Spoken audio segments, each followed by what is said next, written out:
नमस्ते परमहंसास्वादितचरणकमलचिन्मकरन्दाय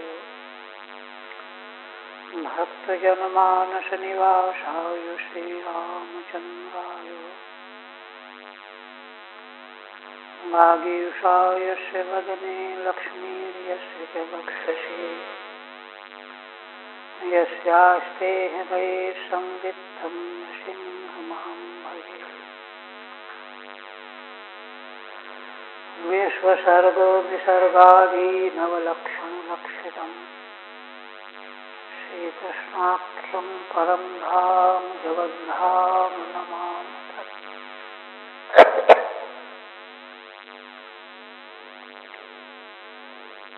परम आदरणीय यति वृंद, भक्त वृंद एवं श्रोत्र वृंद,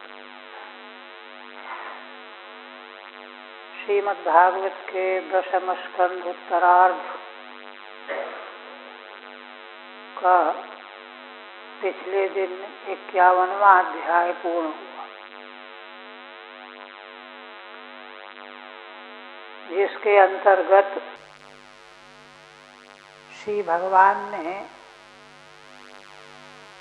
महाराज मुचकुंद पर स्वयं अनुग्रह करने के लिए चल करके पर्वत की गुफा में उनको दर्शन दिया। काल यवन का उद्धार तो आनुषंगिक था। भगवान तो उन पर अनुग्रह करने के लिए, दर्शन देने के लिए ही आए थे। और महाराज ने, महान बुद्धिमान महाराज मुचकुंद ने भगवान की मंगलमयी स्तुति की और भगवान की प्रार्थना करते हुए अपने चरणों में भक्ति का वरदान मांगा। भगवान तो मुक्त हस्त से समग्र वरदान देने की बात कह रहे थे, किंतु महाराज ने युक्ति पूर्वक निषेध करके और भगवान के चरणों की प्रीति का ही वरदान मांगा। ये बात है। महाराज इतने योग्य थे, तभी तो स्वयं अनुग्रह पूर्वक भगवान ने दर्शन दिया। अब इसके बाद के अध्याय में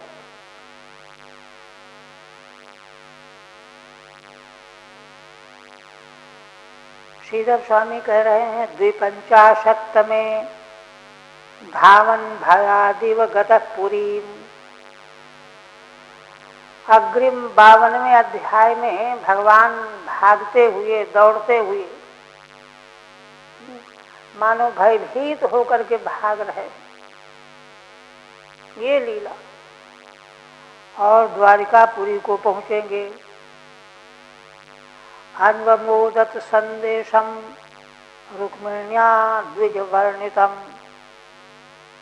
और फिर रुक्मिणी देवी के द्वारा ब्राह्मण से संदेश भेजा जाएगा, उसका भगवान अनुमोदन करेंगे।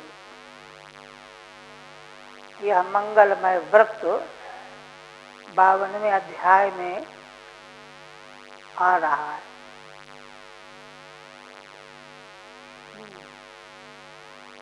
अब आगे पहले भगवान सुखदेव जी कहते हैं, श्री शुकवाचो इत्थं सोऽनुगृहीतोऽंग कृष्णेनैक्ष्वाकुनन्दनः तं परिक्रम्य सन्नम्यो निश्चक्राम गुहामुखात्।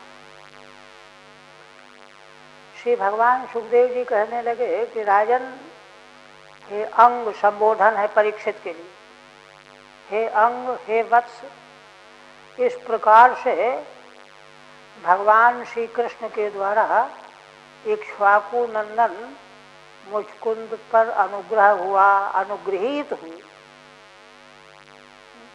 जो वे प्रार्थना करके वरदान चाह रहे थे वह सब भगवान ने दे दिया, इसीलिए अनुग्रहित हुए।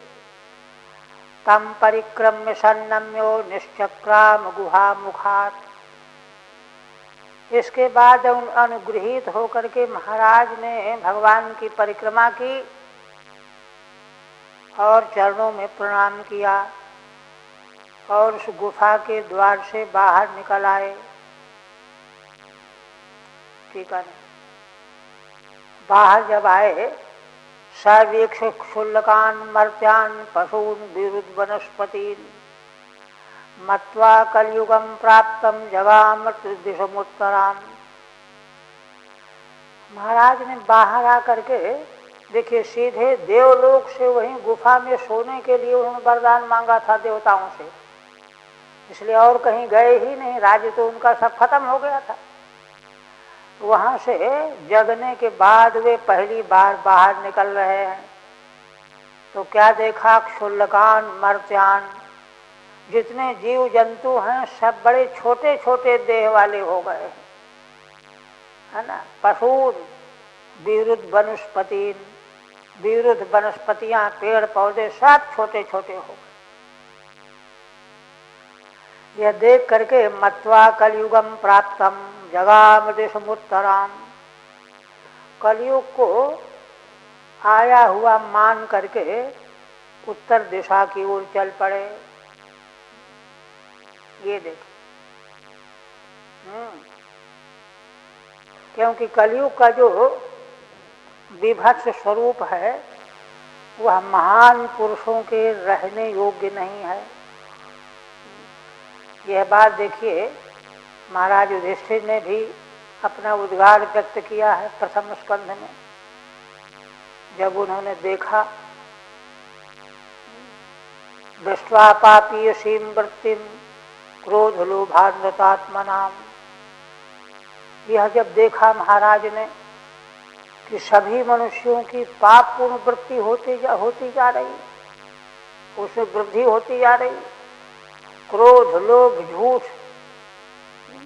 इसी से व्याप्त है। स्वपथाय मतिम चक्रे, तब उन्होंने सोचा कि अब संसार रहने लायक नहीं, स्वर्गारोहण की बुद्धि बनाई उन्होंने। आगे अंत में उद्धव जी को भी भगवान ने यही कहा कि तुम तो सर्वम परित्यज्य,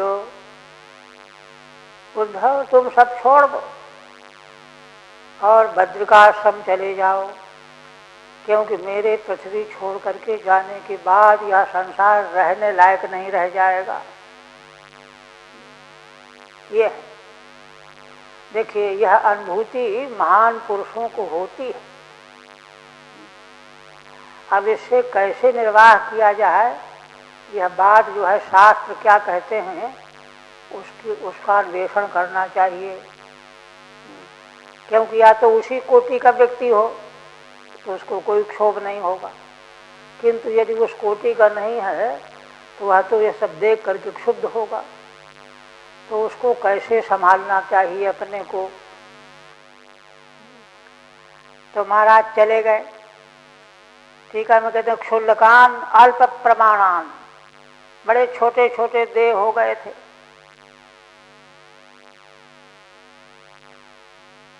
इसके बाद फिर कहते हैं तपः श्रद्धा युतो धीरो निसंगो मुक्त संशय समाधाय मनः कृष्णे प्राविशद गंधमादनम। महाराज ने तपस्या और श्रद्धा से युक्त किया अपने को और धीर बन गए। निसंगो मुक्त संशय, सर्वथा संग रहित होकर के सब संशयों से रहित हो गए, मुक्त संशय हो गए।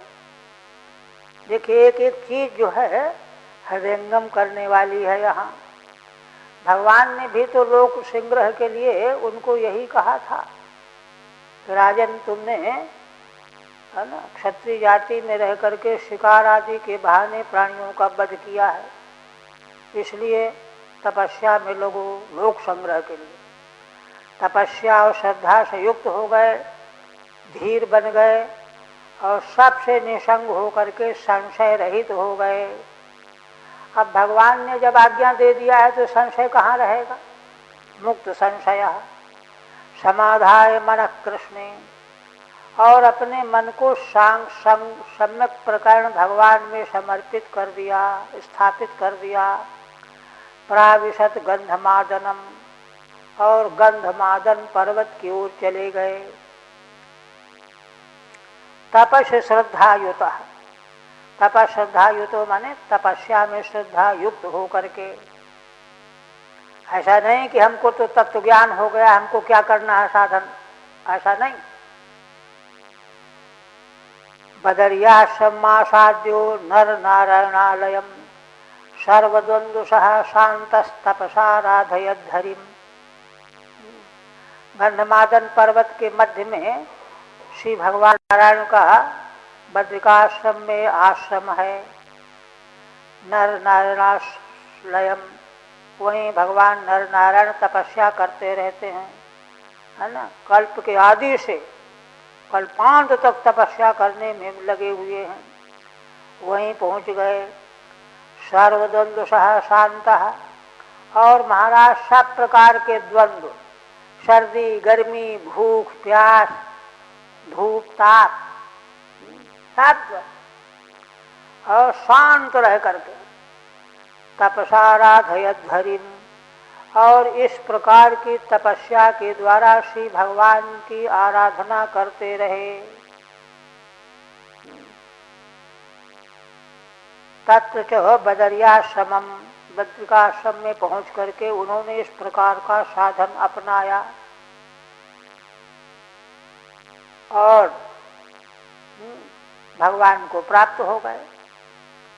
भगवान पुनराव्रज्यो पुरीम यवन चेष्टिता वेष्टिताम हत्वा म्लेच्छ बलम निन्ने तदीयम द्वारकाम धनम। अब इधर भगवान का व्रत, भगवान वहाँ से पर्वत की गुफा से निकले और मथुरापुरी में आ गए, जहाँ पर है ना काल यवन की सैनिकों के द्वारा 3 करोड़ सेना के द्वारा चारों ओर से घेरी हुई थी। काल यवन तो मर गया। भगवान जब आकर के मथुरा नगरी को है ना काल यवन की सैनिकों से घिरी हुई देखा, हत्वा म्लेच्छ बलम निन्ने, तो उसके समग्र सेना का संहार कर डाला।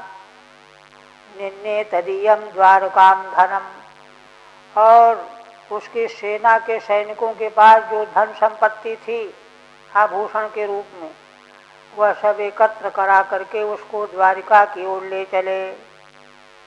निन्ने नयन मार्गे चलते स्मो, द्वारिका की ओर जाने के लिए रास्ते में अपने सेवकों के द्वारा भगवान लिए जा रहे थे, है ना। तब तक क्या हुआ? नीयमाने धने गोभिर्नृभिश्चाच्युत चोदितैहि आजगाम जरासंधस त्रयोविंशत्यनीकपः। श्री भगवान उस सेना से एकत्र धन को, है ना, बैलों के द्वारा लाद करके मनुष्यों के द्वारा भगवान के द्वारा प्रेरित होकर के वे सब लेकर के चल रहे थे। उसी समय जरासंध 23 अक्षौहिणी सेना लेकर के आधम का आजगाम जरासंधस्त्रयोविंशत्यनीकपः, 23 अक्षौहिणी सेना सेनापतियों के साथ लेकर के आ गया। ठीक है नहीं। विलोक्य वेग रभसम रिपु सैन्यस्य माधवौ मनुष्य चेष्टा मापन्नौ राजन दुद्रुवतुर्द्रुतम। अब भगवान की लीला देखिए। उस भारी सेना का, है ना, रभस माने उसका दबाव जब देखा, रिपु सैन्य से वेग रभसम विलोक्य, शत्रु की सेना का वेगोद्रेक प्रभाव,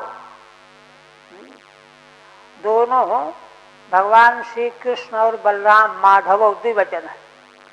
मनुष्य चेष्टा मापन्नौ, हे राजन, मनुष्य की तरह से चेष्टा को स्वीकार करके बड़ी तेजी से दोनों भागने लगे। दुद्रुवतुर द्रुतम, बड़े वेग से भागने लगे कि मानो डर करके भाग रहे हैं। विहाय वित्तम प्रचुरम अभीतौ भीरु भीरुवत पद्भ्याम पद्मपलाशाभ्याम चेलतुर्बहुयोजनम। श्री भगवान सुखदेव जी कहते हैं कि राजन, वह सारा धन जो काल यवन के सैनिकों से एकत्र किया गया था, प्रचुर मात्रा में था, है ना, वह सब फेंकवा दिया, छोड़ दिया। है तो भीतर से निर्भय अभीतौ, किंतु चेष्टाएं भगवान ऐसी कर रहे हैं कि बहुत घबराए हुए हैं। भीरु भीरुवत, भीरो अपि भीतः, माने भयभीत से भी अधिक भयभीत की तरह से अपने को प्रकट कर रहे हैं। और पद्भ्याम पद्मपलाशाभ्याम, भगवान के चरण कमल कमल के पत्तों के समान अत्यंत कोमल हैं। उन्हीं चरण कमलों के द्वारा चेलतुर बहुयोजनम, बहुत योजन तक भागते ही रहे। टीका, भीरु भीरुवत भीरोह अपि भीतवत, भीरु से भी अधिक भयभीत की तरह से भगवान प्रकट कर रहे थे अपना। अति भीतवद इत्यर्थः, मानो जैसे बहुत भयभीत हो। चेलतु पलायिताम, दोनों भाई भगवान श्री कृष्ण बलराम भाग चले। बहुयोजनम देशम, बहुत योजन लंबा रास्ता भागते भागते ही पार करने लगे।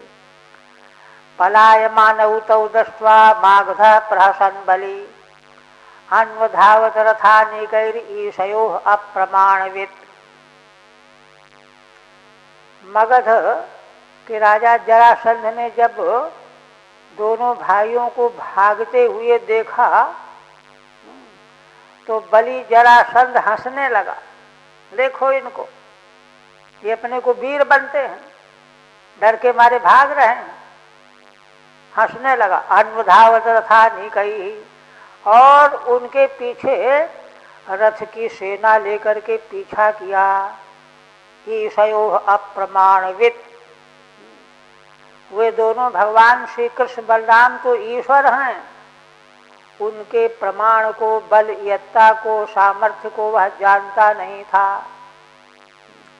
इसलिए वह यही समझ बैठा कि डर के मारे भागे जा रहे हैं। एक तो मूर्खता ये की, और दूसरा पीछा कर रहा है, पीछा करके मानो उन पर विजय पा ही जाएगा। दोनों प्रकार की मूर्खता उसने की। अप्रमाणवित, प्रमाणम यत्ता तन्न वेत्तेति तथा, भगवान की यत्ता, शक्ति, सामर्थ्य को वह क्या जानता, इसलिए उनका पीछा करने लगा हंसी उड़ा करके।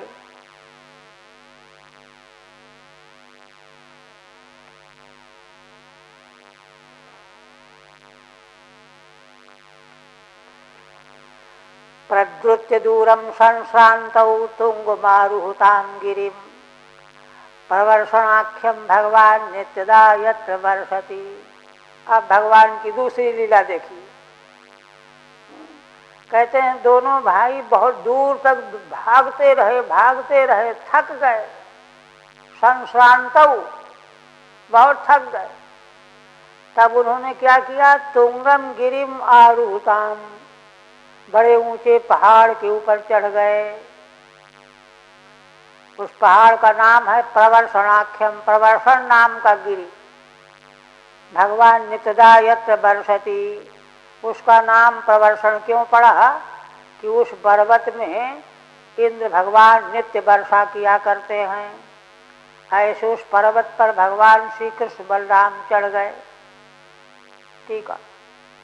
तुंगम 11 योजनोन्नतम, 11 योजन माने 44 कोस ऊंचा था। प्रवर्षण नाम था उस पर्वत का। प्रकर्षण वर्षत्यस्मिन्निति प्रवर्षण, जहाँ वर्षा बहुत अधिक होती है, नित्य प्रति होती है, चेरापूंजी का जैसे। इत्याख्या यस्य तम, इसीलिए उसका नाम प्रवर्षण पड़ गया था।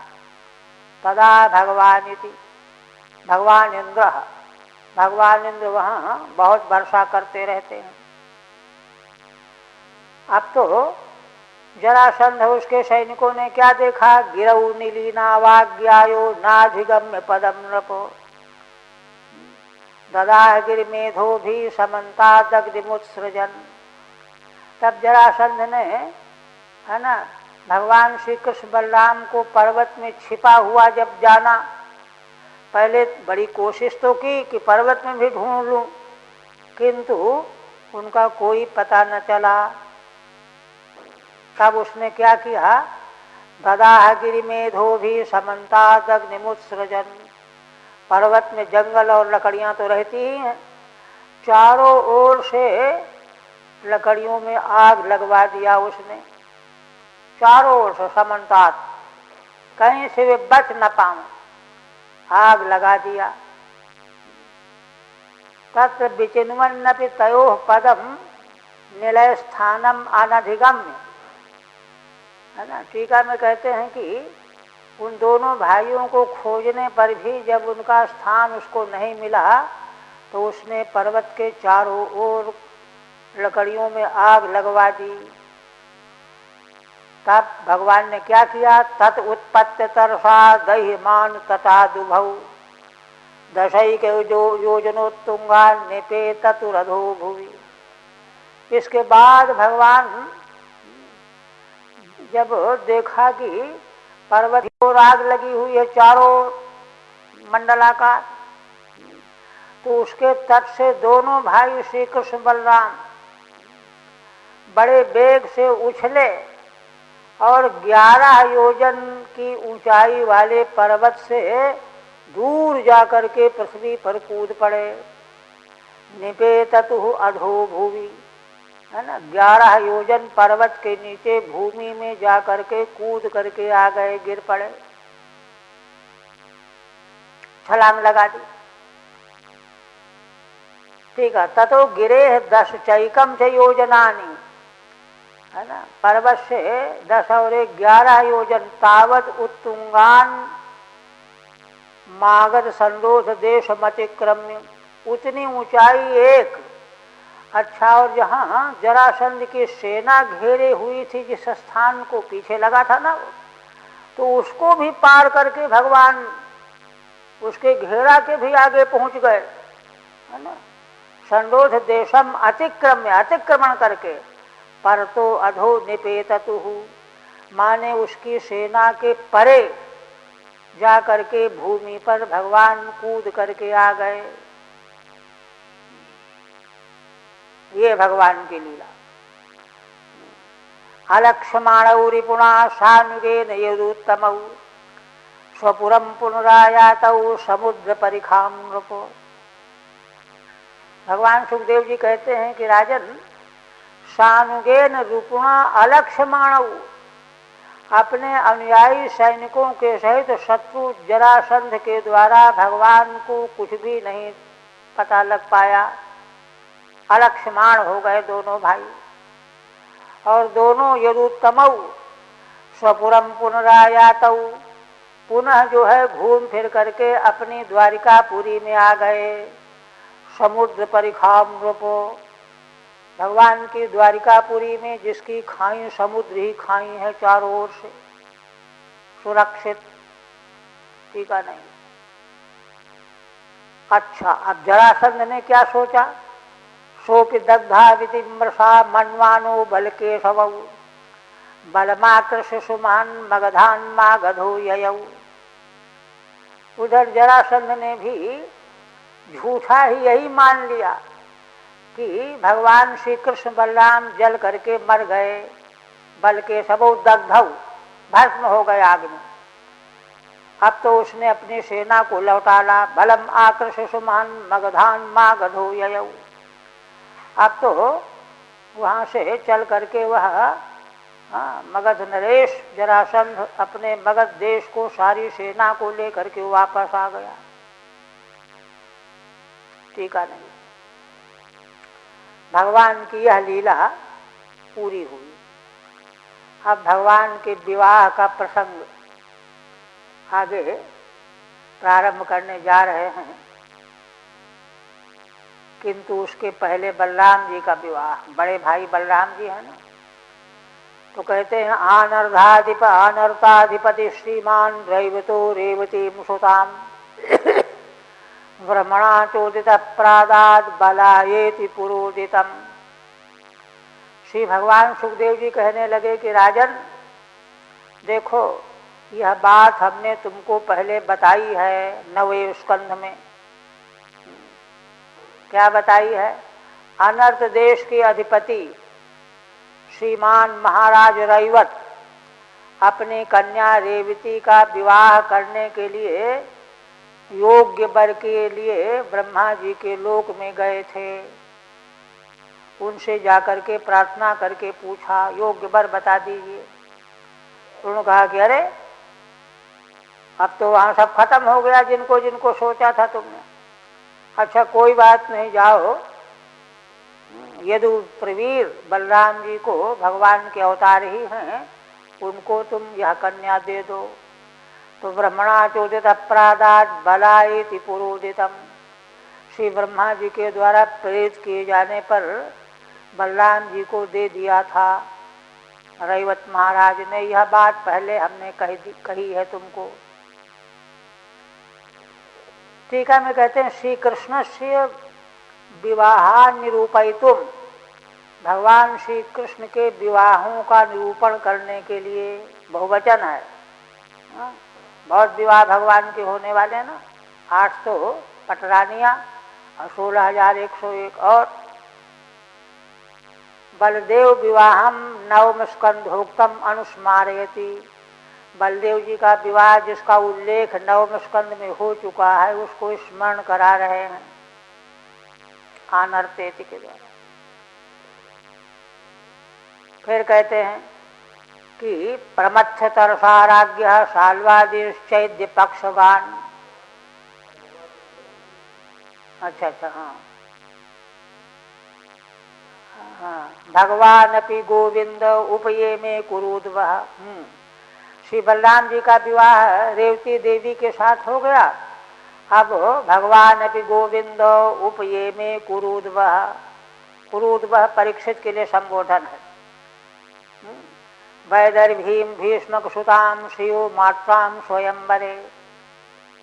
हे राजन, भगवान ने भी, गोविंद भगवान श्री कृष्ण वैदर्भीम भीष्मक सुताम, विदर्भ राजकुमारी भीष्मक की कन्या जो कौन है, श्रियो मात्राम स्वयंवरे, श्री लक्ष्मी जी की अंशावतार हैं, कला हैं। मात्रा माने कला, कलावतार हैं, है ना। स्वयंवर में उनका हरण करके उनके साथ विवाह किया, है ना। स्वयंवरे प्रमथ्य तरसाराज्ञ, दोनों श्लोकों का साथ में अन्वय। स्वयंवर भूमि में राज्ञ तरसा प्रमथ्य, राजाओं को अपने बल के द्वारा उनको धर्षित किया। प्रमथ्य माने मथ डाला। साल्वादीन चैद्य पक्ष पक्षगान, चैद्य माने शिशुपाल के पक्ष में साल आदि जरासंध आदि ये सब राजा उसके एक गुट थे, उन सबों को, है ना, देवी रुक्मिणी के स्वयंवर में भगवान ने मथ डाला। अब पश्यताम सर्वलोकानाम तार्क्ष पुत्र सुधामेव, और सारे संसार के लोग देखते ही रहे जैसे तार्क्ष पुत्र माने गरुड़ जी देवलोक से अमृत का कलश हरण करके लाए थे, ऐसे राजकुमारी रुक्मिणी का भगवान ने स्वयंवर से हरण किया था। टीका में मात्राम कलाम, रुक्मिणी जी श्री लक्ष्मी जी का की कला हैं। गरुड़ो यथा देवान प्रमथ्य सुधाम आहरत तथा इति। जैसे गरुड़ जी देवताओं को मथ करके सुधा का घट हरण करके लाए थे, जैसे वैसे ही भगवान ने यह किया। अच्छा, भगवान सुखदेव जी तो संक्षेप में ही बता के निकल जाना चाहते थे, किंतु महाराज ने जिज्ञासा कर दी। राजोवाच भगवान भीष्मक सुताम रुक्मिणीम रुचिराननाम राक्षसेन विधानेनो उपयेम इति श्रुतम। महाराज पूछने लगे कि भगवान श्री कृष्ण ने भीष्मक महाराज की कन्या राजकुमारी रुक्मिणी जी बड़ी सुंदरी हैं, जो उनका राक्षस विधि के द्वारा हरण करके विवाह किया था, ऐसा हमने सुना है। राक्षसेन विधानेन, 10 विवाह के 10 प्रकार मनु जी ने बताए हैं। तो राक्षस विवाह अपहरण करके चाहे युद्ध करके, दोनों तरह का विवाह राक्षस विवाह है, क्षत्रियों के लिए है। तो राक्षसेन विधानेन उपयेम, है ना, विवाह किया, इति श्रुतम, ऐसा मैंने सुना है। राक्षसो युद्ध हरणात् स्मृते। श्रीधर स्वामी कहते हैं राक्षस विवाह कौन सा है? युद्ध हरणात्, युद्ध करके हरण करके जब विवाह किया जाता है तो वह राक्षस विधान का विवाह है। स्मृति कहती है राज्ञा प्रमथ्येत च त्वदुक्त्या, और आपने भी यही कहा है कि राजाओं का मथ करके, मंथन करके, रगड़ करके ले आए, तो ये भी राक्षस विवाह का ढंग तो है। राक्षसेन विधानेन उपयेमे प्रणीतवान इति श्रुतम, आपके द्वारा भी मैंने यही तो सुना, पूर्व में हुआ और पहले भी मैंने सुन रखा था। भगवन् श्रोतमिच्छामि कृष्णस्यामित तेजसः यथा मागधशाल्वादीन जित्वा कन्यामुपाहरत। महाराज कहते हैं कि भगवान अमित तेजवान भगवान श्री कृष्ण का यह लीला चरित्र मैं सुनना चाहता हूँ, विस्तार से सुनना चाहता हूँ। केवल संकेत से तो आपने बता दिया। उन्होंने यथा मागधशाल्वादीन, भगवान ने कैसे जरासंध शाल्वादिकों पर विजय पा करके राजकुमारी रुक्मिणी का हरण कैसे किया, क्या क्या हुआ, आप कृपा करके यह प्रसंग सुनाइए। सामान्यतः एव श्रुतम, सामान्यतया मैंने सुना है, विशेषं तु श्रोतुमिच्छामि, किंतु भगवान का यह दिव्य चरित्र मैं विशेष रूप से सुनना चाहता हूँ। असल में भगवान के समग्र चरित्र अमृत की तरह से सुखकर हैं, मंगलमय है। उनका जो है देखिए पलायन की लीला भी, सारी लीलाएं, ब्रह्मण कृष्ण कथा पुण्या माध्वी लोक मलापहा कौन तृप्येत शर्मानः श्रुतज्ञो नित्य नूत। आप देखिए महाराज एक बात और कहते, कोई यहाँ पर ऐसा न समझ ले कि जिज्ञासा बसात, क्योंकि ऐतिहासिक वर्णन है तो क्या क्या हुआ केवल घटनाक्रम जानने के लिए सुनना चाहता हो, ऐसा नहीं है ना। यह चरित्र भगवान का चरित्र है, भगवान का लीला चरित्र जो है बड़ी गौरव बुद्धि से सुनना चाहिए, सुनने का ढंग होना चाहिए। इसलिए महाराज कहते हैं कि भगवान ब्रह्मन भगवान श्री कृष्ण की कथाएं बड़ी पवित्र हैं, पुण्याः पवित्र हैं, और माधवी माने बड़ी मधुर मीठी हैं दो, और लोक मलापहा संसार के सारे मल का अपहरण करने वाली हैं। 3 विशेषण। सामान्य व्रत की तरह से थोड़े सुनना चाहिए, परम पुण्य है, मधु है, अमृत की तरह से लोकमल का नाश करने वाली हैं। को नु तृप्येत शृण्वानः श्रुतज्ञो नित्य नूतना। भगवान, मैं तो यह समझता हूँ कि कोई श्रुतज्ञ व्यक्ति, श्रुतज्ञ माने सुने हुए के रहस्य का ज्ञाता, श्रुतम जानाति तो श्रुतज्ञ। ऐसा दौड़े भैंस के आगे बीन बाजे, भैंस खड़े पगुराए, ऐसा सुनने का क्या मतलब है? श्रुतज्ञ हो, ऐसा कौन श्रुतज्ञ होगा जो भगवान के दिव्य मंगलमय लीला चरित्रों को सुनता हुआ जो नित्य नूतन ही बने रहते हैं, नित्य नूतन बने रहते हैं। क्षणे क्षणे यन्नवतामुपैति तदेव रूपम रमणीयताया। भगवान की मंगलमय रमणीयता, उनके चरित्रों का अमृतत्व स्वारस्य ऐसा ही है, नित्य नूतन है। श्रुतज्ञ व्यक्ति कभी उनसे तृप्त नहीं होता, छकता नहीं है। गोस्वामी जी कहते हैं, रामचरित जे सुनत अघाही रस विशेष जाना तिन नाही। अरे वो क्या जानता है? रस विशेष जिसको मालूम पड़ जाता है तो वो कभी भी उसको ना नहीं कर सकता। ठीक है। श्रवणोत्सुक्यम आविष्करोति। महाराज सुनने की उत्सुकता प्रकट कर रहे हैं, बड़े लालायित हो रहे हैं। भगवान का यह चरित्र विस्तार से मैं सुनूंगा, सुनना चाहता हूँ। क्यों? भगवान के सारे लीला चरित्र पुण्या महाफला। पुण्य जो है उत्तम फल देने वाला होता, तो महान फल देने वाले। और माधुरी माने शुद्ध सुखा, इतने मधुर हैं कि सुनते ही मन आकृष्ट हो जाए। लोकस्य मलापहास्य, सारे संसार के मल का नाश करने वाली हैं भगवान की लीला कथाएं। श्रवणानः श्रवण नित्यर्थः, उनको सुनते हुए श्रुतज्ञ माने श्रुत सारवित है ना, श्रुत का जो सार जानने वाला है, रसज्ञ है। नित्य नूतना प्रतिक्षण आश्चर्यवत प्रतीयमाना। भगवान की लीला कथाएं प्रत्येक क्षण बड़ी आश्चर्य की तरह से प्रतीयमान हो रही हैं। ऐसी कोई वस्तु संसार की नहीं है कि एक बार सुनने के बाद फिर दोबारा सुनने की इच्छा हो।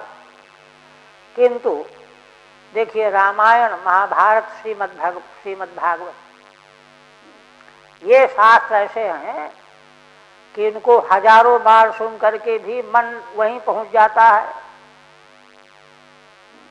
ये आर्ष रचना की महिमा है।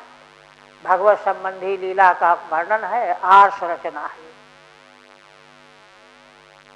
तब भगवान सुखदेव जी प्रसन्न हो गए कि चलो विस्तार से सुनना चाहे तो सुनो। इसलिए उपक्रम करने लगे। राजासीद भीष्म को नाम विदर्भाधिपतिर्महान, तस्य पंचा भवन पुत्राः कन्यैका च वरानना। रुक्मिणी देवी का पूरा परिचय देने के लिए कहने लगे भगवान सुखदेव जी कि राजन, भीष्मक नाम के एक राजा थे, विदर्भ देश के अधिपति थे, बड़े महान राजा थे, धर्मात्मा थे। तस्य पंचा भवन पुत्राः, उनके 5 पुत्र हुए थे, और एकाचा वरानना कन्या, और सुंदर मुखारविंद वाली एक कन्या हुई थी। 6 संतानें थी। ठीक है नहीं? रुक्म्यग्रजो रुक्मरथो रुक्मबाहुरनन्तरः रुक्मकेशो रुक्ममाली रुक्मिण्येषां स्वसा सती। सबसे बड़ा पुत्र का नाम था रुक्मी, अग्रज था, पहले उसी का जन्म हुआ, रुक्मी। दूसरा रुक्मरथ, तीसरा रुक्मबाहु, उसके अनंतर रुक्मकेश, और उसके बाद रुक्माली। 5 पुत्रों के बाद एक कन्या रुक्मिणीषां स्वसा सती। इन 5 भाइयों की एक बहन सती रुक्मिणी जी थीं। ये संतानें थी। सोपश्रुत्य मुकुंदस्य रूप वीर गुणश्रियः गृहागतैर्गीयमानास्तम मेने सदृशम पतिम। अब रुक्मिणी देवी की बात भगवान सुखदेव जी कहने लगे कि सा माने रुक्मिणी सती देवी मुकुंदस्य रूप वीर गुण श्रिय उपश्रुति, मुकुंद भगवान के मंगलमय स्वरूप वीर्य और गुण और श्री माने शोभा, इनका श्रवण किया। किससे सुना? गृहागतैर्गीयमाना। कहते हैं कि धर्मात्मा महाराज के यहाँ संत महान पुरुष आया करते थे और संत लोग तो राजमहलों के भीतर तक जाते थे भोजन भिक्षा के लिए। तो घर में राजमहल में आने वाले संत महापुरुष होते थे तो वे भगवान के मंगलमय गुणों का गान किया करते थे। तो उनके द्वारा भगवान के रूप, उनका वीर बल पराक्रम, उनके अनंतानंत गुण, उनकी शोभा का श्रवण किया। घर में आए हुए महान भागवत भक्तों के द्वारा श्रवण किया और सुन करके तम मैंने सदसम पतिम, तब उन्होंने उसी समय भगवान को अपने लिए अपने समान पति मान लिया। देखिए, धर्मात्मा माता पिता की संतान और जिनका महान संतों से संबंध बना हुआ रहता है, उनके द्वारा सुनी हुई बात कभी अन्यथा हो ही नहीं सकती। वो कोई चाटुकार थोड़े होते हैं, इसलिए उनको प्रामाणिक बुद्धि बन गई। देखिए, भगवान का अभी तक दर्शन नहीं हुआ रुक्मिणी देवी को, किंतु उनके बारे में उनकी महिमा सुन करके ही उन्होंने भगवान का वर्ण कर लिया मन ही मन। ताम बुद्धि लक्षण उदार्य रूपशील गुणाश्रयाम कृष्णस्य सतसीम भार्याम समुद्बोधुम मनोदधे। अब देखिए, भगवान सुखदेव जी सर्वज्ञ हैं, त्रिकालज्ञ हैं, है ना। तो भगवान श्री कृष्ण के मन में क्या है इस बात को भी जानते हैं। तो जानते हुए कहने लगे कि उधर भगवान श्री कृष्ण ने भी, रुक्मिणी देवी ने तो संत महान पुरुषों के द्वारा भगवान की महिमा का श्रवण करके और मुग्ध हो गई और उनका वर्ण कर लिया। और इधर भगवान तो सर्वज्ञ हैं, परमात्मा है, उनका कोई वर्णन सुनने की जरूरत थोड़ी है। ताम बुद्धि लक्षण उदार रूपशील गुणाश्रयाम, भगवान तो सर्वज्ञता के प्रभाव से जान गए रुक्मिणी देवी की बुद्धि, उनके लक्षण, उनकी उदारता, उनका सुंदर रूप, उनका शील स्वभाव गुण किस प्रकार की हैं, यह सब भगवान सर्वज्ञता के नाते जान गए। और जान करके सदसीम भार्याम समुद्बोधुम मनोदधे, भगवान ने सोच लिया कि ये हमारे लायक पत्नी बनने लायक हैं, अपने समान, क्योंकि विवाह जो है समान में करना चाहिए, है ना। स्वयं विवाह करने के लिए भगवान ने मन बना लिया, तैयार कर लिया मन। ये पूर्वानुराग दोनों ओर से, क्योंकि ये तो नित्य जो है पति पत्नी है ना भगवान। तो बंधूनाम इच्छताम दातुम कृष्णाय भगनीम नृपो ततो निवार्य कृष्ण द्विट रुक्मी चैद्यमन्यत। अच्छा देखिए, अब उधर भगवान की भी इच्छा, रुक्मिणी जी की इच्छा तो है ही, और बंधु लोग भी यही तय कर चुके थे, माता पिता, है ना, बड़े भाई रुक्मी को छोड़ करके 4 भाई भी, है, कि भगवान श्री कृष्ण को हम अपनी बहन देंगे।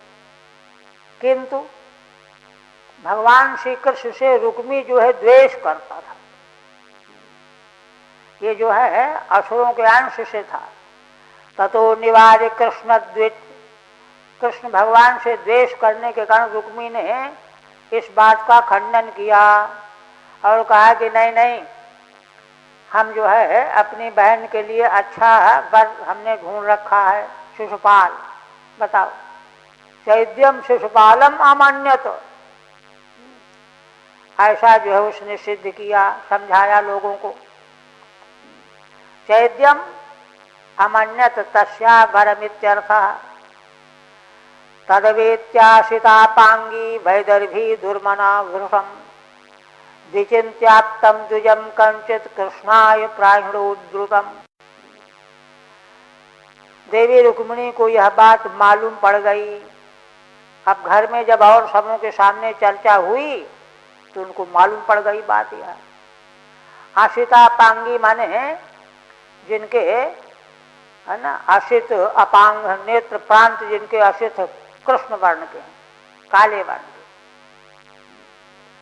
वैदर्भी दुर्मना भ्रसम, विदर्भ राजकुमारी रुक्मिणी जी अतिशय दुखी मन वाली हो गई और विचिन्त्याप्तम द्विजम कंचित कृष्णाय प्राहिणोद्धृतम, किसी आप्त ब्राह्मण को के बारे में विचार करके, चिंतन करके भगवान श्री कृष्ण के पास बड़ी शीघ्रता में भेज दिया।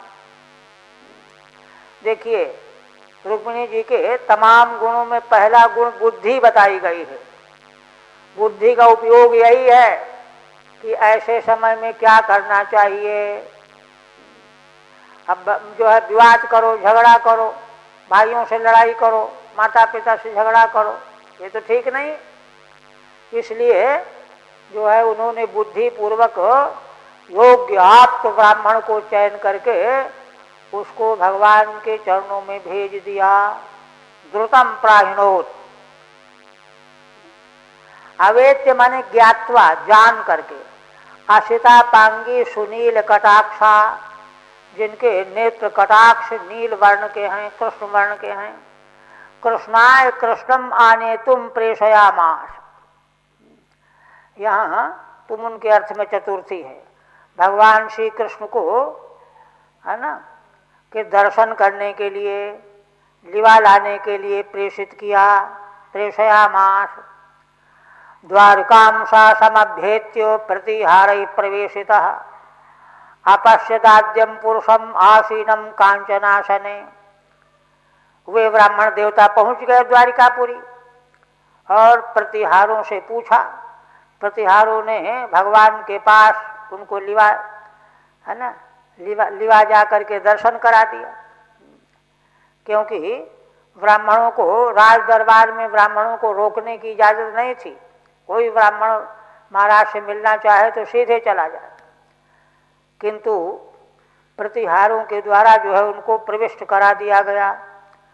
जब गए, अपश्यद आद्यम पुरुषम आसीनम कांचनासने, आदि पुरुष परमात्मा भगवान को स्वर्ण के सिंहासन पर बैठे हुए देखा, स्वर्ण के आसन पर। प्रतिहारे द्वारपालैः दृष्ट्वा ब्रह्मण्य देवस्तम अवरुह्य निजासनात्, उपवेश्याधयाञ्चक्रे यथात्मानं दिवौकसः। अब तो भगवान ने उन ब्राह्मण देवता को दूर से जब आया हुआ देखा तो भगवान तो ब्रह्मण्य देव हैं, माने ब्राह्मणों को देवता मानने वाले हैं, अपना इष्ट मानने वाले हैं। ऐसे भगवान तम अवरुह्य निजासनात्, उसको उनको देख करके अपने आसन से नीचे उतर पड़े, उनको लिवा लाए। उपवेश्यार्हयाञ्चक्रे, उनको ऊंचे आसन पर बैठाला, उनकी आवभगत पूजा करने लगे। यथात्मानं दिवौकसः, जैसे देवता लोग स्वयं भगवान की पूजा करते हैं वैसे भगवान ब्राह्मण की पूजा करते हैं। आत्मानम श्री कृष्णम, जैसे भगवान श्री कृष्ण की देवता लोग पूजा करते हैं वैसे वे ब्राह्मण देवता की पूजा करने लगे। भगवान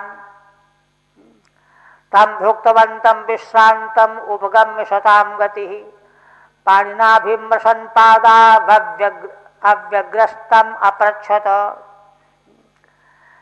ब्राह्मण देवता ने जब भोजन कर लिया, विश्राम भी कर लिया, तो जो भगवान सत्पुरुषों की परम गति हैं वो स्वयं उनके पास गए जहाँ विश्राम कर रहे थे, और भगवान ने अपने हाथों से उनके पैरों को सहलाना आरंभ किया। पाणिना अभिमृशन पादौ अव्यग्रस्तम अपरक्षत, और शांत भाव से उनसे पूछने लगे, प्रश्न करने लगे,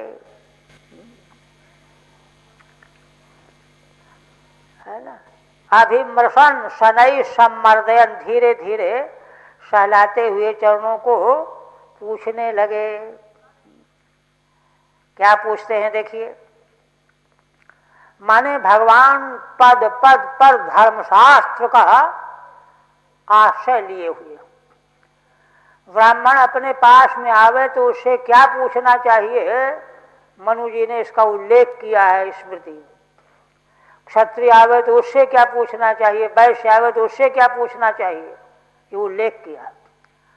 ठीक उसी प्रकार से देखिए शास्त्र का सांगोपांग जो है जीवन में अवधारण होना चाहिए। तो भगवान क्या पूछते हैं देखिए, क्वचित द्विजवर श्रेष्ठो धर्मस्ते वृद्ध सम्मतः वर्तते नातिकृच्छेण संतुष्ट मनसा सदा। हे ब्राह्मणों में श्रेष्ठ, द्विजवरों में श्रेष्ठ हे ब्राह्मण, आप कृपा करके यह तो बताओ, वृद्ध सम्मतः धर्मस्ते वर्तते, माने प्राचीन परंपरा से, संप्रदाय परंपरा से, अनादि परंपरा से वृद्ध जनों ने जिस धर्म का आचरण किया है, पालन किया है, क्या वह धर्म आपका सुरक्षित चला आ रहा है? असल में धर्म है ही वही, और तो सब धर्माभास है। धर्म की परिभाषा और कहीं घटेगी ही नहीं।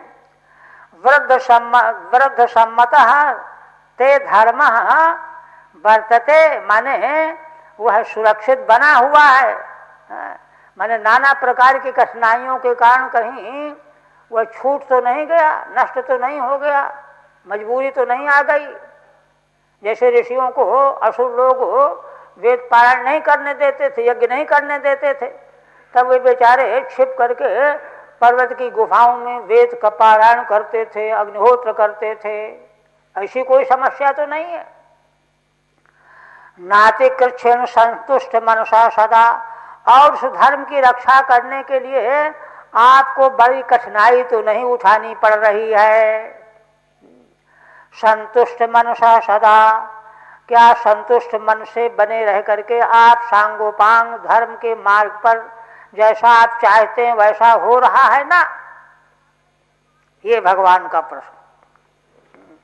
देखिए इसी के बहाने सारे संसार को भगवान लोक संग्रह के लिए शिक्षा दे रहे हैं।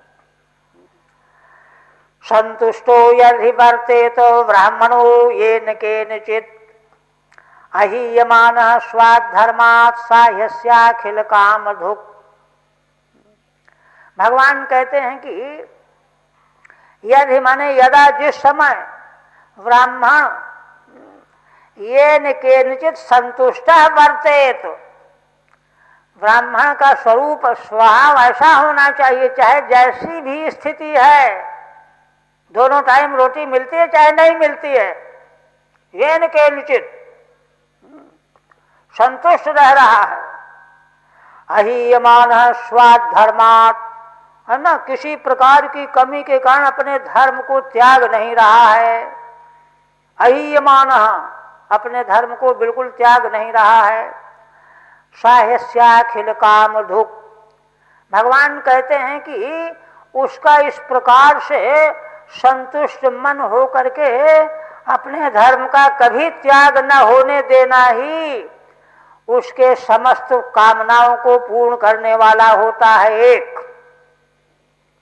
और दूसरा इतना ही नहीं, देखिए यहाँ दूसरा अर्थ यह है कि ऐसे ब्राह्मण यदि मनुष्य समाज में हो इस प्रकार के संतुष्ट रहने वाले, तो उस समय भूमंडल के समस्त प्रजा का हक की कामनाओं का वे ब्राह्मण पूर्ण करने वाले हो जाते हैं, कामधुक होते हैं।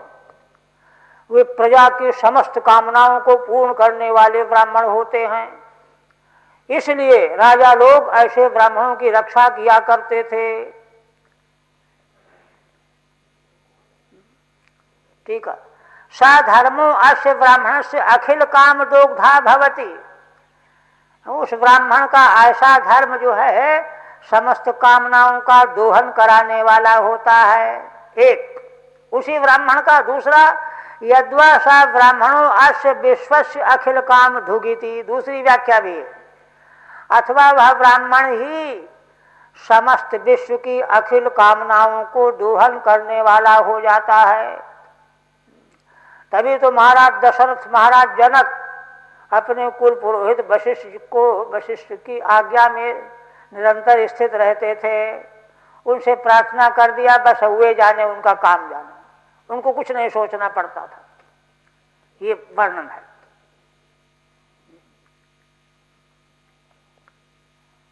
नहीं तो चोर लूट घटूटी होगा पूर्ति के लिए, यही जो आज जो हो रहा है। कहते हैं असंतुष्टो सकल लोकान आपनोत्यपि सुरेश्वरः आकिंचनोपि संतुष्ट है शेते सर्वांग विज्वरः। देखिए, अब यह बात वो ब्राह्मण जो रुक्मिणी जी के द्वारा भेजे गए तो प्रामाणिक हैं, उनको तो उनमें तो कोई कमी है नहीं, किंतु भगवान उनके सामने उल्लेख इसलिए कर रहे हैं कि सारा संसार इस बात को समझ ले, कान खोल करके सुन ले, समझ ले। क्या? असंतुष्टो असकल लोकान। कहते हैं अगर कोई असंतुष्ट है ना, असकत, तो सुरेश्वरा माने देवताओं का राजा इंद्र भी क्यों न हो, अगर वह असंतुष्ट है और उसको एक एक करके सारे संसार के लोक प्राप्त हो जाएं, तो भी जो है वह कभी संतुष्ट नहीं हो सकता, संतुष्ट हो ही नहीं सकता। चाहे देवराज इंद्र को सारे के सारे लोक प्राप्त हो जाए, किंतु अकिंचनोपि संतुष्ट शेते सर्वांग विज्वरः। अगर कोई अकिंचन है, कुछ नहीं है, एक रोटी खा लिया हो गया, तो भी संतुष्ट है। कहते हैं सर्वांग विज्वरा शेते, उसके अंग में, मन में, वाणी में कहीं कोई दुख नहीं होता, सर्वांग विज्वल होकर के शयन करता है। ऐसे लोग होने चाहिए। ठीक है, 32वां है ना। लोकान आपनोति लोकान लोकांतरम पर्यटति नैकत निर्वृतस्तिष्ठति इत्यर्थः। असंतुष्ट यदि है तो एक लोग, दूसरा, तीसरा, चौथा भटकता ही रहेगा, है ना, कभी शांत होकर के स्थित रहेगा ही नहीं। नापनोतीति पाठे सुरेश्वरोपि भूत्वा लोकान नापनोति उत्तम लोकान प्राप्तो अपि अप्राप्तैव। है ना, सुरेश्वर माने देवराज इंद्र होते हुए भी असंतुष्ट हालत में चाहे जो लोग प्राप्त कर ले, उत्तम लोग प्राप्त करके भी अप्राप्त ही रहता है। इव क्लिश्यति इत्यर्थः। है ना। और दूसरा जो संतुष्ट है, कुछ भी नहीं है जिसके पास, तो कहते हैं शेते सुख मास्ते इत्यर्थः। कैसे? तदेवा सर्वेषु अंगेषु वाक् पाण्यादिषु विज्वरस्ताप रहता है। वाणी में, हाथ पांव में, कहीं भी उसको कोई दुख नहीं है। नहीं तो मान लो भटकता रहे कामना को लेकर के, तो चलते हुए थक जाएगा, अरे थक भी गए, कुछ मिला भी नहीं, ये होगा, दुख ही तो है वो। ये है रहस्य, है ना, अकाट्य रहस्य हैं ये सब। आगे फिर कहते हैं विप्रान स्वलाभ संतुष्टान साधून भूत सुहृतमान निरहंकारिणः शांतान नमस्ते शिरसा सकृत। देखिए भगवान क्या कहते हैं, कहते हैं विप्रान स्वलाभ संतुष्टान, उन ब्राह्मणों को जिनके पास जो कुछ है उसी के लाभ से जो संतुष्ट रहने वाले हैं, अथवा सामान्य आत्मा, आत्म लाभ से संतुष्ट रहने वाले जो ब्राह्मण हैं, साधु पुरुष हैं। 3 भूत सुहृद तमान, संसार के जीव मात्र के हितैषी हैं। 4 निरहंकारिण, जिनके मन में किसी प्रकार का अहंकार कभी होता ही नहीं है। 5 और परम शांत हैं। अब ऐसे ऐसे गुण होंगे तो शांत क्यों नहीं होंगे? शांतान नमस्ते शीर्षा सकृत, उन ब्राह्मणों को मैं सिर झुका करके बार बार नमस्कार किया करता हूं। ये भगवान कहते हैं। स्वलाभा स्वतेव प्राप्तो लाभा, अपने आप जो कुछ आ जाए। सुखदेव के बारे में आगे यही जो है रहनी आगे आएगी, सुखदेव ब्राह्मण का। तो कहते हैं वही स्वत एव प्राप्त ही लाभ है और कुछ नहीं, स्वयं भटकना नहीं है।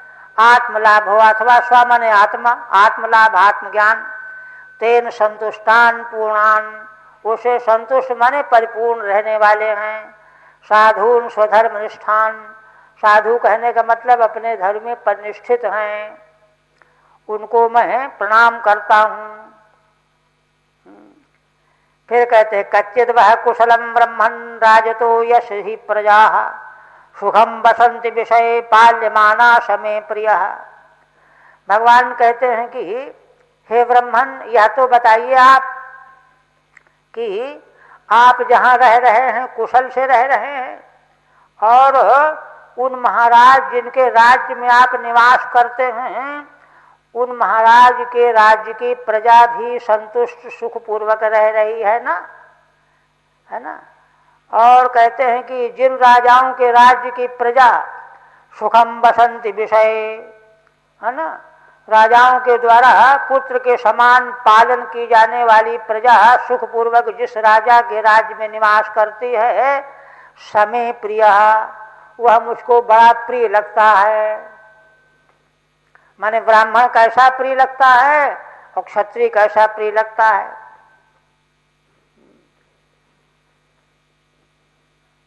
अच्छा ठीक है ना। यश राज्यो विषय देशे, जिस राजा के देश में प्रजा संतुष्ट रहती है वो मुझको बहुत प्रिय होता है। यतस्तमागतो दुर्गम निस्तीर्ये यदिच्छया, सर्वं नो ब्रूह्य गुह्यम चेत किम कार्यम करवामते। आप भगवान जो हैं आगे प्रकट प्रसंग के बारे में जिज्ञासा कर रहे हैं। कहते हैं कि हे ब्राह्मण देवता, अब आप यह बताइए, यतस्तमागतः, आप जहाँ से आए हुए हैं, दुर्गम निस्तीर्य, और देखो हमारी द्वारिकापुरी तो समुद्र के बीच में है, समुद्र ही दुर्ग है, उसको पार करके आना पड़ा आपको। यहाँ आए आप, जिस इच्छा से आप आए हैं, सर्वम नो ब्रूहि, वह सब आप हमको बताइए, आज्ञा दीजिए। अगुह्यम चेत, हाँ अगर बताने लायक न हो, छिपाने लायक हो तो मत बताइए। अगुह्यम चेत तभी ब्रूहि, है ना, किम कार्यम करवामते, आखिर आप कौन सा कार्य लेकर के आए हैं, जो भी कार्य आप आज्ञा देंगे हम उसको करेंगे। यतस्थानात्, जिस स्थान से, यदि इच्छया, जिस इच्छा को लेकर के, यत कार्य इच्छया दुर्गम समुद्रम निस्तीर्य आगतः, समुद्र दुर्ग को पार करके आप आए हुए हो।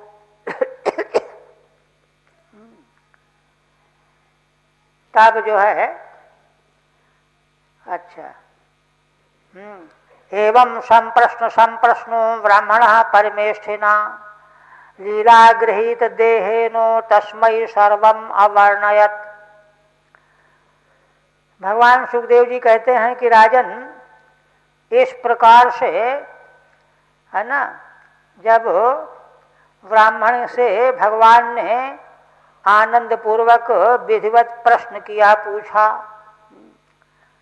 है ना, किन्होंने पूछा? भगवान परमेष्ठी, परमेश्वर परमात्मा, लीला गृहीत देहेन, जो भगवान लीला से मानव देह ग्रहण किए हुए हैं, उन भगवान ने जब इस प्रकार से मधुर भाषा में संप्रश्न किया, तब तस्मै सर्वम अवर्णयत, तब ब्राह्मण देवता ने सारी बात भगवान के समक्ष वर्णन की। टीका में कहते हैं संप्रष्टः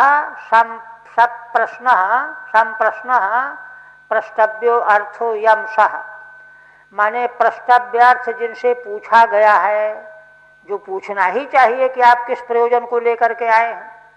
तो जिन ब्राह्मण देवता से भगवान ने यह सब पूछा है, परमेष्ठिना माने परमेश्वरेण, बंधूनाम अनभिप्रेतम रुक्मिणश्चेष्टितम इत्यादि सर्वम, वह सब बताया है ना।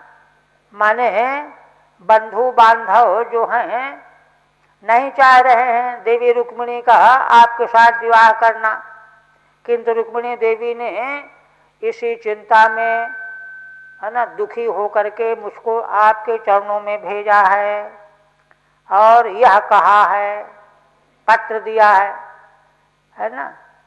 तो जो है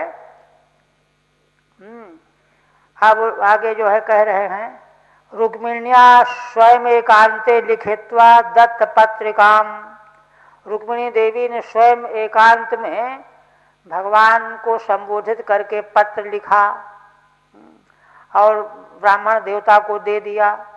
मुद्रा मुन्मुच्य कृष्णायो प्रेम चिन्हाम अदर्शयत, तो वह शील्ड थी चिट्ठी, उसको खोल करके ब्राह्मण देवता ने भगवान के सामने खोला और खोल करके तब तक ब्राह्मण नहीं जानते क्या लिखा है इसमें, वो तो यही खोल करके, अच्छा बल्कि भगवान ने ही उनको आज्ञा दिया कि आप ही पढ़िए,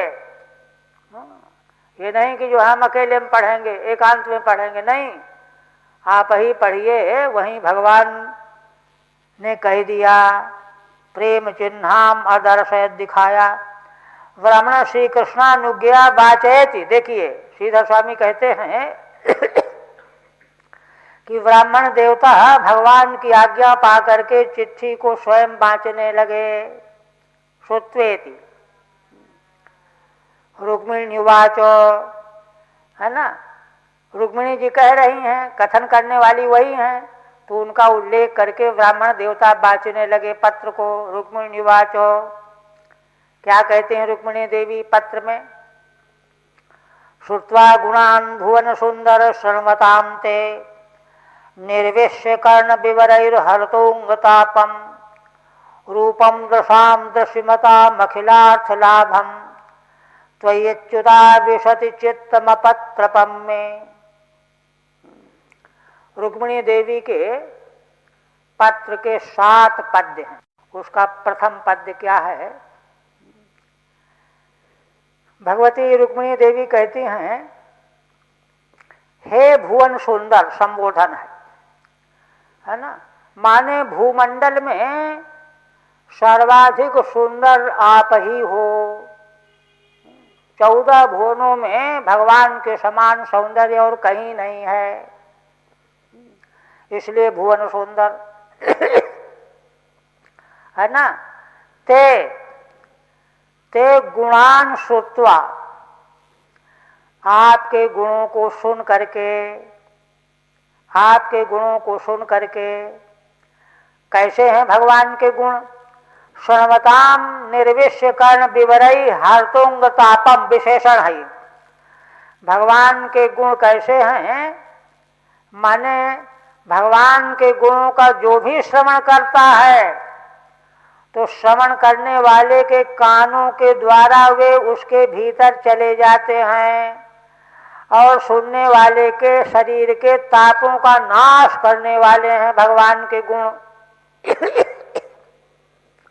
भगवान के गुणों को जो कोई भी सुनेगा तो कानों से ही तो सुना जाएगा शब्द,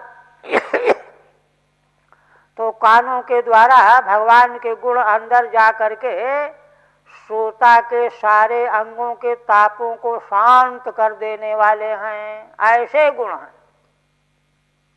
हर्तोंग तापम, और रूप कैसा है?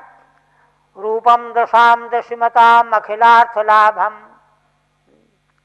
दशाम दशिमताम, नेत्र वाले जो हैं, दृष्टिमंता नेत्र वाले, नेत्र वालों के नेत्रों के लिए दर्शनी जो आपका रूप है वह क्या है? अखिलार्थ लाभम। भगवान के रूप का दर्शन होते ही अखिलार्थ माने धर्म अर्थ काम और मोक्ष, सारे पुरुषार्थ उसको प्राप्त हो जाते हैं। माने जैसे इन आकांक्षित पुरुषार्थों को प्राप्त कर लेने पर परम तृप्ति प्राप्त हो जाती है, ऐसे भगवान के मंगलमय स्वरूप का दर्शन करने से दृष्टा को परम तृप्ति प्राप्त हो जाती है। दशिमताम अखिलार्थ लाभम। ऐसा ऐसा आपके गुणों के बारे में और ऐसे आपके रूप के बारे में सुन करके, है ना, कहती हैं त्वयि अच्युता विशति चित्त मत मपत्रपम में, मेरा चित्त जो है निर्लज्ज होकर के आप में प्रविष्ट हो गया है। त्वयि, हे अच्युत, त्वयि आविशति, आसमंताद विशति, पूरी तरह से डूब रहा है आप में। मेरा चित्त जो है पूरी तरह से डूब गया है, लग गया है ना। और इस प्रकार से बिना परिचय के किसी पुरुष के प्रति इस प्रकार से चित्त जो है लज्जा पैदा करता है ना। किंतु मैं क्या करूं? अपत्रपम माने, है ना, लज्जा रहित होने वाला चित्त होकर के आप में डूब गया है, ये निवेदन करती हैं रुक्मिणी देवी। अब टीका, अयमर्थ, हे अच्युत, संबोधन भगवान के लिए। हे भुवन सुंदर, दूसरा संबोधन, है ना। इति औत्सुक्यम द्योतयति, दो संबोधनों से रुक्मिणी देवी भगवान के प्रति अपना औत्सुक्य व्यक्त करती हैं, है ना। क्वा तव महिमा क्वचाहम रूप कुल शीलाद युक्तापि, कहाँ आपकी महिमा? अच्युत संबोधन से ये है, अच्युत माने जो कभी च्युत नहीं होते। और भुवन सुंदर, क्वा तव महिमा क्वचाहम रूप कुल शीलाद युक्तापि, रूप कुल शीलादि से युक्त होती हुई भी, तथा अपि अपगता त्रपा, ऐसी होती हुई भी फिर भी मेरी लज्जा अपगत हो गई। त्रपा यस्मात् तन्मे चित्तम, जिस चित्त से लज्जा अपगत हो गई हुआ मेरा चित्त, त्वयि आविशत्यासज्जते, आप में आसक्त हो गया है। तत्कुतः, ऐसा क्यों हो गया? उसका कारण बता रही है ना। तत्राह शृण्वताम कर्ण विवरैहि अंतः प्रविश्यांगतापम, आपके गुणों को, आपके रूप का जो लोग भी श्रवण करते हैं, है ना, कान के छेदों के द्वारा, कर्ण विवरों के द्वारा, तो वे गुण और रूप कान के विवरों के द्वारा अंदर जा करके शरीर के ताप का नाश करते हैं। प्रवेश्यंग तापम, है ना। अंगेति पृथक संबोधनम वा, अथवा अंग को अलग करते हैं समास न करके। हे अंग, हरतस्तव गुणान श्रुत्वा, ऐसे आपके गुण हैं कि सुनने वाले के कान के द्वारा अंदर जाकर के श्रोता के सारे शरीर के तापों का हरण कर देते हैं, कर लेते हैं। तव गुणान श्रुत्वा, तथा दूसरी बात, दृश्यमताम चक्षुष्मताम दृशाम अखिलार्थ लाभात्मकम रूपम च, जो नेत्र वाले चक्षु वाले हैं उनके नेत्रों का अखिलार्थ लाभ होता है ना। ऐसा रूप है। भगवान के रूप का अवलोकन करके मानो धर्म अर्थ काम और मोक्ष चारों पुरुषार्थ मिल चुकने पर जो तृप्ति प्राप्त होती है, ऐसी तृप्ति का अनुभव करते हैं नेत्र वाले। ऐसे आपके बारे में सुन करके मेरा लज्जा रहित चित्त जो है आप में प्रवेश कर गया है, प्रविष्ट हो गया है। बस